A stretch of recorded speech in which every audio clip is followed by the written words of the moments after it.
Hello guys, welcome back to civil encyclopedia. Civil encyclopedia में आपका स्वागत है। इससे पहले हमने एक वीडियो बनाया था ग्राउटिंग कैसे करें। अब हम आज के वीडियो में बात करेंगे बैचिंग प्लांट का कैलिब्रेशन कैसे करें। कंक्रीट बैचिंग प्लांट का कैलिब्रेशन हम कैसे करें, वो क्यों करना जरूरी है और कितने टाइप के कैलिब्रेशन होते हैं, उसके बारे में हम डिटेल में डिस्कस करेंगे। तो बैचिंग प्लांट का कैलिब्रेशन जरूरी क्यों है? क्योंकि कंक्रीट जो बनाते हैं वो कंटिन्यूस प्रोसेस है, कंटिन्यूस कंक्रीट बनता रहता है। उसकी वजह से उसके जो लोड सेल है वो लोड सेल डेविएट हो जाते हैं। लोड सेल के अंदर कुछ इलेक्ट्रॉनिक इश्यू आते हैं, उसकी वजह से लोड सेल खराब होते हैं। कंटिन्यूस करने से एरर बढ़ जाती है लोड सेल में। तो एरर को डिकोड करने के लिए, फाइंड आउट करने के लिए, या तो आइडेंटिफाई करने के लिए हमें कैलिब्रेशन करना जरूरी है। बेसिकली जो हम कैलिब्रेशन करते हैं वो डेडिकेटली लोड सेल का कैलिब्रेशन करते हैं। उसमें हमें कैलिब्रेशन जो करना है वो किस चीज का करना है?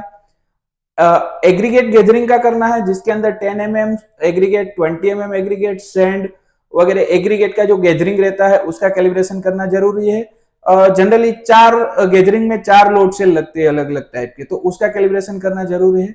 अदर देन हम सीमेंटेरियस मटेरियल जो यूज करते हैं, फ्लाई एश, जीजीबीएस, सीमेंट, उसका जो वियर रहता है, सीमेंट वेयर जिसमें कलेक्ट होता है, उसका कैलिब्रेशन करना जरूरी है। उसमें 2 लोड सेल लगते हैं। इसके अलावा कहीं कहीं बेचिंग प्लांट में सिंगल लोड सेल भी आता है। तो उसके अलावा वोटर जो हम यूज करते हैं, वोटर का एक अलग से वियर आता है, उसका कैलिब्रेशन जरूरी है। और एड मिक्सचर का कैलिब्रेशन करना जरूरी है। ये जो चीजें है, कैलिब्रेशन जहां जहां पे लोड सेल लगेगा वहां पे हमें कैलिब्रेशन उसका करना जरूरी है। जनरली कैलिब्रेशन का जो फ्रीक्वेंसी रहता है 3 मंथ्स रहता है। एवरी 3 मंथ्स में हमें कैलिब्रेशन को रीचेक करना चाहिए, ताकि हमें पता चले कि हम जो कंक्रीट बना रहे हैं वो कंक्रीट की क्वालिटी मेंटेन है, उसके अंदर जो इंग्रेडिएंट जा रहे हैं वो हमारी मिक्स डिजाइन के अकॉर्डिंग जा रहे हैं, या हम जो फीड कर रहे हैं वही जा रहे हैं। उसमें इंग्रेडिएंट कम ज्यादा हो जाएगा तो हमारी स्ट्रेंथ, हमारी कंक्रीट की क्वालिटी, उसके ऊपर डायरेक्ट इंपैक्ट होने वाला है। तो कैलिब्रेशन करना बहुत इंपॉर्टेंट पार्ट है आरएमसी फील्ड में। जहां से भी हम आरएमसी लेते हैं, या तो जिस बेचिंग प्लांट से हम कंक्रीट निकालते हैं, वहां पे कैलिब्रेशन का रोल बहुत अहम हो जाता है। कैलिब्रेशन एक मानो की रीढ़ की हड्डी है। बेचिंग प्लांट का कैलिब्रेशन होना, वैलिड कैलिब्रेशन होना बहुत इंपॉर्टेंट है। तो आज हम बात जो कर रहे थे कैलिब्रेशन की, तो वो हम आईएस कोड 4925 के अकॉर्डिंग कैलिब्रेशन करेंगे। उसमें कुछ अलाउेबल लिमिट्स दे रखी है। लाइक एग्रीगेट के लिए 2% अलाउ है एरर। अलाउेबल लिमिट्स मीन्स हम यहाँ पे डिस्कस कर रहे हैं एरर कि 2% तक का जो एरर आएगा वो अलाउेबल है। अदर देन हम सीमेंट की बात करें तो 1% अलाउड है।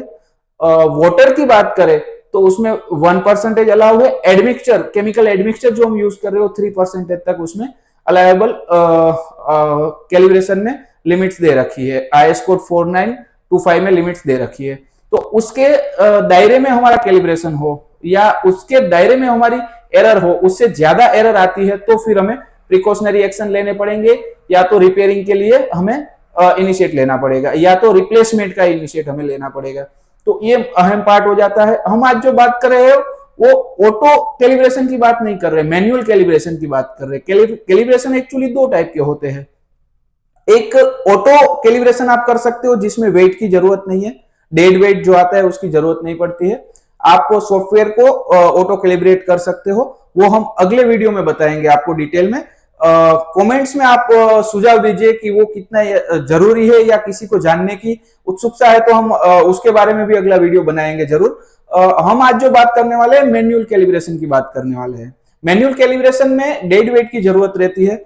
डेड वेट से हम डेडिकेटेड रिस्पेक्टिव जो लोड सेल है उसको हम चेक करते हैं कि वो लोड सेल सही है कि नहीं है, और सही है या एरर है तो एरर हमारी लिमिट में है कि नहीं, एक्सेप्टेबल लिमिट में एरर होनी चाहिए। जो उसमें है तो हमारे लिए ओके है। तो आइए दोस्तों, हम आपको फील्ड में लेके चलते हैं। कैलिब्रेशन कैसे करते हैं, कैलिब्रेशन में क्या चीजें ध्यान रखते हैं, कैलिब्रेशन के एरर कैलकुलेशन कैसे करते हैं, हम आपको फील्ड में लेके जाते हैं। आइए तो फिर मैं आपको दिखाता हूं फील्ड में कैलिब्रेशन कैसे किया जाता है।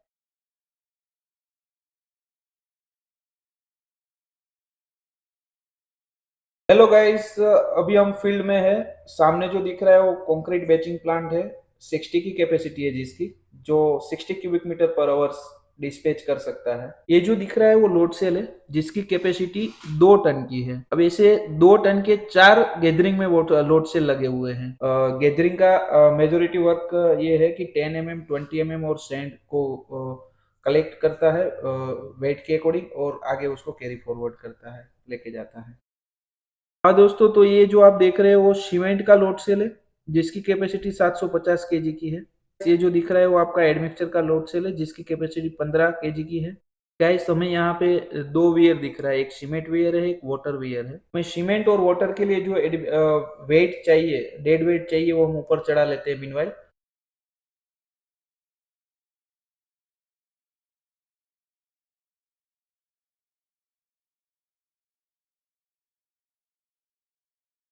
तो दोस्तों, मिनिमम हमें कितने वेट तक का कैलिब्रेशन करना चाहिए या तो कितने वेट से कैलिब्रेशन करना चाहिए, वो आईएस कोड 4925 2004 में दे रखा है, जिसमें क्लोज नंबर 6.1.3 हम देखेंगे।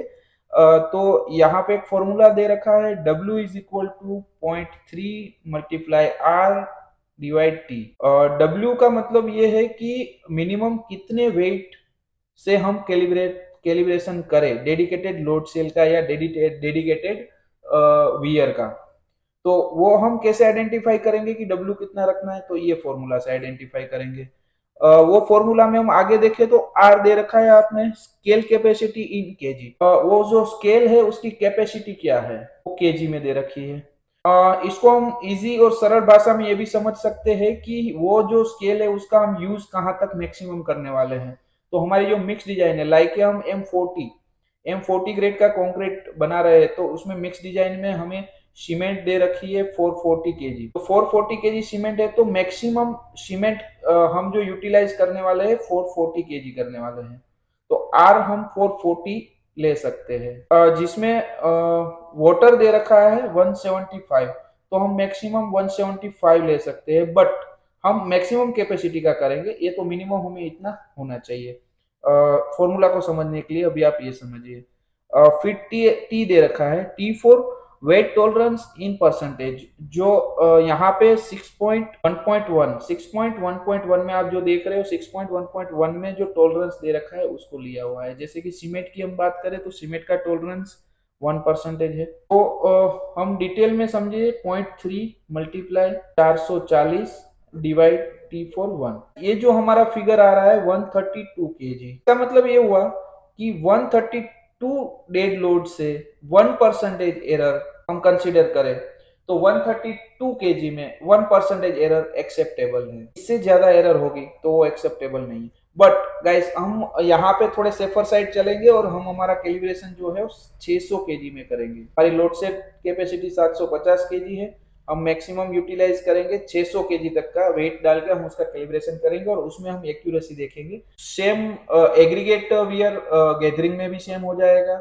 वाटर में भी ऐसा रहेगा और एडमिक्सचर में भी ऐसा रहेगा। तो गाइस, हम ओवरऑल ये समझ लेते हैं कि अभी हम जो कैलिब्रेशन करने वाले हैं वो सीमेंट का 600 केजी से करने वाले हैं, एग्रीगेट गैदरिंग का 2 टन से करने वाले हैं 2000 केजी, वाटर का 200 केजी से करने वाले हैं और एडमिक्सचर का 10 केजी से करने वाले हैं। एक्चुअल में हमारा एक्चुअल वैल्यू जो हमें करनी है वो आप देख रहे हो आईएस कोड 4925 2004 के अकॉर्डिंग 6.1.3 में दे रखा है, उसके अकॉर्डिंग करना चाहिए, मिनिमम वेट वो होना चाहिए। बट हम ये पकड़ेंगे ताकि हमारी एक्यूरेसी ज्यादा बनी रहे और हमारा लोड सेल का जो कैपेसिटी वो भी बहुत हाई है। और लोड सेल का एक्चुअल में कैपेसिटी हाई रखने का बेसिकली रीजन भी वही है कि एक्यूरेसी ज्यादा दे। तो गाइस, हम जो कैलिब्रेशन करने के लिए डेड वेट जो यूज करने वाले हैं वो डेड वेट हमारा कास्ट आयरन का वेट है, जो आप यहाँ पे देख रहे हो, जो आपको यहाँ पे देखने में आ रहा है वो डेड वेट, वो कास्ट आयरन का डेड वेट है। जो हम अभी यूज करने वाले हैं 20 केजी के, ईच वेट 20 केजी के है। अब वो वेट जो है वो भी कैलिब्रेटेड होना चाहिए, वो बहुत इंपॉर्टेंट पार्ट है। जो वेट हम यूज करने वाले हैं वो भी कैलिब्रेटेड होना चाहिए। वो उसके लिए भी आईएस कोड है 1056 2004। 1056 2004 के अकॉर्डिंग क्लोज नंबर 4.1.7, उसमें परमिसिबल एरर दे रखी है कि कितनी एरर परमिसिबल है या कितना टॉलरेंस परमिसिबल है वेट में। जैसे कि हम यहाँ पे 20 केजी का ले रहे हैं, तो 20 केजी में 3 ग्राम एरर रहेगी तो एक्सेप्टेबल है, मोर देन 3 होगी तो एक्सेप्टेबल नहीं है, वो वेट हम वहां पे यूज नहीं कर सकते, दूसरा वेट को लेके आना है। सेम उसमें डायमेंशन भी दे रखे हैं, जो टेबल नंबर 1 उसमें ऑलरेडी डायमेंशन दे रखे हैं कि वेट के डायमेंशन क्या होना चाहिए। अब वो डायमेंशन में ±5% अलाउएबल टॉलरेंस है, इससे ज्यादा कुछ टॉलरेंस ज्यादा होगा तो भी वो एक्सेप्टेबल नहीं है। एक्चुअल में तोलमाप शाखा है, वहां से कैलिब्रेट करके आते हैं या करना चाहिए। इसका कैलिब्रेशन एवरी 2 ईयर्स में करते हैं। ये कैलिब्रेशन NABL अप्रूव लैब से भी हो जाता है। तो कैलिब्रेशन हमारे बेचिंग प्लांट का चालू करने से पहले कैलिब्रेशन करने के लिए जो हम टूल्स या इक्विपमेंट्स या डेड वेट जो यूज करने वाले हैं उसका कैलिब्रेशन होना मस्ट इम्पोर्टेंट है, क्योंकि हम जिसके बेस पे कैलिब्रेशन कर रहे हैं वो कैलिब्रेटेड होना बहुत इंपॉर्टेंट है। तो गाइस हम कैलिब्रेशन चालू करने से पहले पहली चीज हम ये इंश्योर करेंगे कि कैलिब्रेशन अपने पास में जो वेट है डेड वेट है उसका कैलिब्रेशन किया हुआ हो और एक्सेप्टेबल परमिसिबल लिमिट में हो अकॉर्डिंग टू IS 1056। गाइस हमने वो इंश्योर कर लिया, सफिशिएंट क्वांटिटी में डेड वेट है, कैलिब्रेटेड डेड वेट है, फिर हम कैलिब्रेशन चालू करते हैं। आइए तो गाइस हम कैलिब्रेशन चालू करते हैं। गाइस सबसे पहले आपको कैलिब्रेशन करने का सीक्वेंस क्या होता है। सबसे पहले कैलिब्रेशन करने का सीक्वेंस आपका ये रहेगा कि फुल लोड गैदरिंग में रख देना है। लाइक हम 2 टन से गैदरिंग का कैलिब्रेशन करने जा रहे हैं तो 2 टन वेट आप जो यहाँ पे देख रहे हो उसके हिसाब से उसको रख देना है गैदरिंग के ऊपर, जो अच्छे से जमा देना है ताकि। और हाँ, इसमें सबसे बेसिक चीज आपको सेफ्टी की बहुत इंपॉर्टेंस है और ध्यान रखनी है। Safety shoes and gloves, helmet बहुत इंपॉर्टेंट है। अदर थिंग्स की वो जो वेट आपने रखे हैं वो वेट ऐसे जमा के रखने हैं कि दोनों तरफ इक्वली डिस्ट्रीब्यूट हो। चार जो लोड सेल है उसमें इक्वली डिस्ट्रीब्यूट वेट होना बहुत जरूरी है। तो उसको पहले 2 टन वेट को जमा लेना है, फिर इसके बाद में 2 टन वेट जमाने के बाद में अनलोडिंग में उसको चेक करना है। और जैसे कि हमारे पास में जो एक वेट की कैपेसिटी है 20 केजी, तो एक एक वेट दोनों तरफ से आमने सामने से एक एक वेट उतारना, पहले एक ये साइड से उतारना, फिर सामने की तरफ से एक और उतारना। तो अनलोडिंग में उसका रीडिंग नोट करना है। लाइक 2000 फर्स्ट रीडिंग था, इसके बाद में उसको अनलोड करते टाइम में 1980 हो जाएगा। ऐसे उसको उतारते जाना है नीचे, तो अनलोडिंग में उसका रीडिंग हमें लिखना है। हाँ, इससे पहले मैं आपको बता दूं कि वेट रखने के बाद पहले टार 0 कर लेना है। यहाँ पे देखो आपको दिख रहा है एग्रीगेट में टार 0 कर लेना है। टार 0 करने के बाद में लोड चढ़ा देना है, 2000 आपको दिख जाएगा वहां पे। 2000 दिखने के बाद में फिर उसको रिड्यूसिंग जैसे जैसे एक एक उतारते जाओगे डिक्रीज करते जाओगे उसमें रीडिंग आता जाएगा। जो डिस्प्ले में आपको रीडिंग दिख रहा है वो रीडिंग आपको यहाँ पे नोट करना है। तो गाइस ये जो रीडिंग आपके पास में दिख रहे होंगे या आ गए होंगे अभी डिस्प्ले में जो दिख रहे हैं वो आप नोट करते जाओगे अनलोडिंग में। अनलोडिंग के पेचिस में जो यहाँ पे आप देख रहे हो अनलोडिंग के पेचिस में लिखना है 1980, देन एक और उतारोगे 1960, वोट एवर जो भी आया 60 आएगा 61 आएगा, वोट एवर जो भी आएगा 1940 41 वोट एवर जो भी है, फिर वो आपको नोट करना है। पूरे 2000 वेट उतरने के बाद आपको फिर लोडिंग में उसको चेक करना है। आपको एरर चेक करनी जो है वो लोडिंग में भी करनी है अनलोडिंग में भी करनी है। तो अभी आपको वापस लोडिंग में चेक कर लेना है, वो डेडिकेटली गैदरिंग में, एग्रीगेट गैदरिंग में। सेम चीज हम आगे बढ़ते हैं तो आपको ये सेम फॉलो करना है सीमेंट वेयर में। जो सीमेंट का वेयर है उसमें भी ऐसा करना है, 600 चढ़ा देना है पूरा। इसके बाद में उसको अनलोडिंग में चेक करना है और लोडिंग में चेक करना है।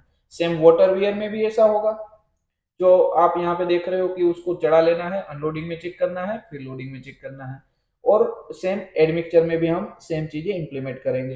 वो जो जिस डेडिकेटेड वियर का हम जो कैलिब्रेशन कर रहे हैं उससे पहले उसका वेट सॉफ्टवेयर के अंदर जो यहाँ पे डिस्प्ले दिख रही है और डिस्प्ले में टार 0 करना बहुत जरूरी है। हाँ तो गाइस ये जो हमारे पास में रीडिंग्स जो मिले हुए हैं उसको इंडिविजुअल एरर परसेंटेज में चेक करना है। इसके बाद में जो अनलोडिंग और लोडिंग में सेपरेट जो एरर आया हुआ है वो एरर को एवरेज एरर में सेट करना है। एवरेज एरर आपकी क्या आ रही है, जैसे कि एग्रीगेट है 10 mm 20 mm sand, what ever 40 mm जो भी एग्रीगेट है उसकी जो एरर आएगी वो 2% प्लस माइनस से ज्यादा नहीं होनी चाहिए। सीमेंट में आपको चेक करना है 1% cement flies GGBS what ever जो भी है वो 1% से ज्यादा या कम नहीं होनी चाहिए। देन वाटर में भी चेक करना है जो 1% से ज्यादा और कम नहीं होनी चाहिए। और आपके पास में लास्ट एडमिक्सचर बच गया जो 3% से अलाउेबल टॉलरेंस में एरर होनी चाहिए। तो गाइस बहुत बार ऐसा होता है कि कैलिब्रेशन फेल हो गया या टॉलरेबल लिमिट से बाहर चला गया कैलिब्रेशन। तो ऐसे केसेस जब आते हैं तो वो टाइम पे हमें क्या एक्शन लेना चाहिए या हमें नेक्स्ट स्टेप क्या होना चाहिए। एक्चुअल में फील्ड में जो इंजीनियर लोग है उसको बेटर ये इश्यू के बारे में पता रहेगा कि कैलिब्रेशन जब नहीं होता है या कैलिब्रेशन हुआ और टॉलरेबल लिमिट से ज्यादा है तो वो टाइम पे हमारा लाइन ऑफ एक्शन क्या होना चाहिए या हमें क्या करना चाहिए। तो गाइस ये वीडियो थोड़ा लंबा खींच गया, उसकी वजह से हम जो नेक्स्ट वीडियो में मिलेंगे कि कैलिब्रेशन आउट हो जाता है या कैलिब्रेशन हमारा फेल हो जाता है वो टाइम पे हमें क्या एक्शन लेना चाहिए या कैलिब्रेशन फेल होने का या टॉलरेंस से बाहर जाने का रीजन क्या हो सकता है उसके बारे में हम रीजन फाइंड आउट करेंगे और उसका सॉल्यूशन क्या है वो समझेंगे। हाँ तो गाइस हम मिलते हैं अगले वीडियो में।